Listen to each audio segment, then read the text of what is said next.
علاش ما خصش يكون عندك هدف، ولكن خص تكون عندك واحد الحاجه اللي غتعرفها معايا في هذا الفيديو اذا تبعتيه حتى الاخر. تخيل معايا الهدف ديالك توصل ل 70 كيلو.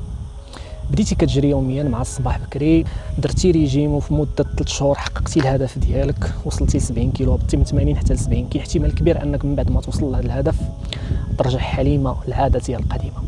عقليه الهدف ما بقاتش خدامه اخوتي، لانك بمجرد ما كتوصل ليه كتحس بالاكتفاء وكتبدا ترجع خطوه بخطوه للوراء بسرعه كبر من هذيك اللي كنتي طالع بها نحو القمه.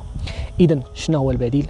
البديل هو الحل اللي تطرق ليه الكاتب جيمس كلير في كتاب العادات الذريه Atomic Habits، واللي هو بكل اختصار forget about setting goals, fall in love with systems. نسى عليك شي حاجه سميتها تحديد الاهداف، في المقابل ركز على بناء انظمه اوتوماتيكيه كتخليك توصل لذوك الاهداف.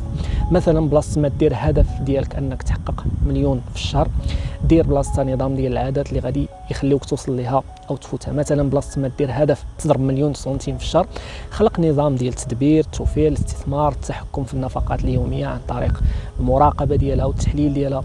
بلاصه ما دير هدف انك طيح 10 كيلو، خلق روتين ديال الرياضه اليوميه والاكل الصحي.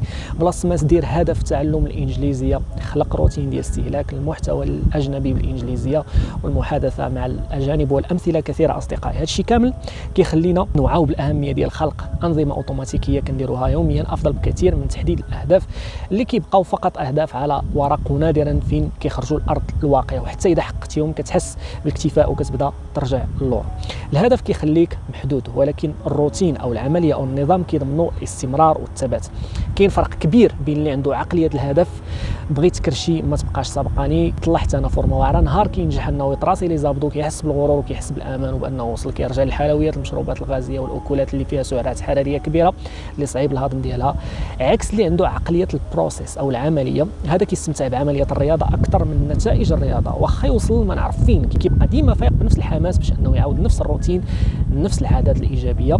اللي عنده عقليه هدف يجمع 10 ديال المليون كيعطيها للخدمه ليل ونهار حتى يوصل ليها، ومن بعد كيبدا يتكاسل ويعطيها للنعاس والمستريح حتى كيصدق اللي حرج الجمل دقو فلوس البنك لهم زعطوط، حتى كيولي يخسر داك الشيء اللي جمع في 5 سنين كيولي يخسرو في 5 شهور. وهذا الشيء علاش اصدقائي صديقاتي من اليوم بغيت كل واحد فينا يقطع ديك الورقه ديال الاهداف اللي بغى يوصل ليها ويدير بلاصتها ورقه عامره بالعادات اليوميه اللي خصو يلتزم بها. كان معكم محمد بابور الملقب بفاين برت، مؤلف كتاب غير حياتك في 70 يوما. Thanks for watching and see you in the next video. Peace.